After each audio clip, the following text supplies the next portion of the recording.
આજે રૂમાળિયા ખાતે યોજાયેલ ગોળ ફેરિયાના મેળામાં મોટી સંખ્યામાં આદિવાસી સમાજના લોકો પહોંચી તેઓના સાંસ્કૃતિક પહેરવેશમાં સજ્જ થઈ મેળામાં નાચગાન તેમજ વાંસળી વાદન ઢોલ તાસાના તાલે મગ્ન બની મેળાનો ભરપૂર આનંદ માણ્યો હતો। છોટાઉદેપુર જિલ્લો આદિવાસી બહુલ્ય વસ્તી ધરાવતો વિસ્તાર છે, માટે અહીંયા હોળી પર્વ મહત્વનો તહેવાર છે। આદિવાસી વિસ્તારોમાં ગામે ગામ હોળી પૂર્વે અને હોળી બાદ મેળાઓનું આયોજન કરાય છે। તેમાંનું એક વિશ્વ પ્રખ્યાત મેળો છોટાઉદેપુર જિલ્લાના કવાંટ તાલુકાના રૂમડિયા ગામે ગોળ ફેરિયા અનોખો મેળા તરીકે ઓળખવામાં આવે છે અને તે હોળીના ત્રીજા દિવસે યોજાય છે।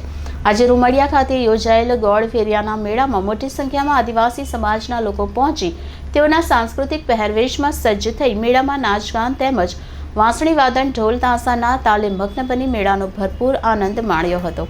છોટાઉદેપુર જિલ્લાના આદિવાસીઓ માટે હોળીનો તહેવાર ખૂબ મહત્વ ધરાવે છે।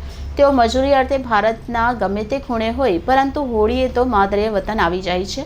હોળીના તહેવારમાં તેઓ વિવિધ રીતે ઉજવણી કરે છે અને હોળી પછી 5 દિવસ સુધી તેઓ મેળામાં આનંદ અને ઉલ્લાસપૂર્વક ભાગ લે છે। આ વિસ્તારોમાં ચૂલનો મેળો, ભંગુરિયાનો મેળો, ગેરનો મેળો તો ક્યાંક અનોખો ગોળ ફેરિયાનો મેળો યોજાય છે। ગોળ ફેરિયાનો મેળો લગભગ 200 વર્ષથી ભરાતો હોવાનું ગામ લોકો જણાવે છે, જેમાં જિલ્લાના મોટાભાગના આદિવાસીઓ આવે છે, જ્યારે કેટલાક આદિવાસીઓ પરંપરા જાળવવા માટે અવનવી વેશભૂષા ધારણ કરીને મેળાનો આનંદ લે છે। અહીંના આદિવાસીઓમાં આ મેળાને લઈ ગામમાં એકબીજામાં એકતા ટકી રહેતી હોવાનું માને છે। રૂમડિયા ખાતે યોજાતા ગોળ ફેરિયાના મેળામાં એક માંડવો બનાવવામાં આવે છે, જેના ઉપર એક સાગના લાકડાનું વર્ષોથી રોપવામાં આવે છે, જેના ઉપર એક આડા લાકડાને બાંધવામાં આવે છે। એક છેડે દોરડું બાંધી તેના ઉપર આદિવાસી સમાજના ડામરિયા ગોત્રના લોકો દોરડાને પકડીને લટકે છે, જ્યારે બામણિયા ગોત્રના 6 થી 8 લોકો ધક્કો મારીને ગોળ ગોળ ફેરવે છે, જેમાં એક વખત એક દિશામાં તો બીજી વખત વિરુદ્ધ દિશામાં ફેરવવામાં આવે છે। તેથી આ મેળાને ગોળ ફેરિયાના મેળા તરીકે ઓળખવામાં આવે છે। રૂમાળિયા ખાતે ભરાતા ગોળ ફેરિયાના મેળામાં વિદેશી પર્યટકો પણ આવતા હોય છે।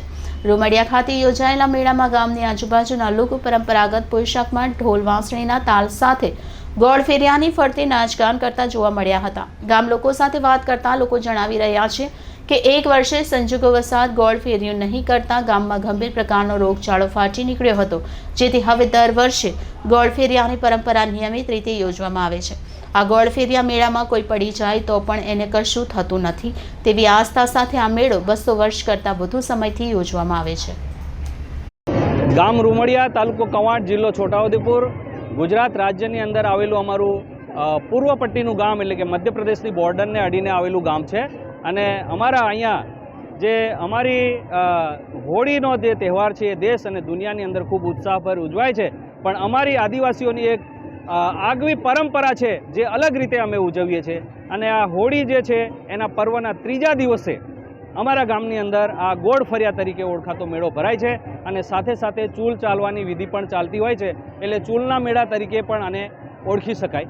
તો આ જે ગોળ ફરિયો જે છે એ ગોળ ફરિયાની અંદર જે એક મંચ જે બનાવેલો છે, માચડો, અને એના પર જે લટકનાર લોકો, ફેરવનાર લોકો અને પાછળ બેલેન્સ માટે પણ 2 માણસો લટકેલા હોય છે અમારા મિત્રો।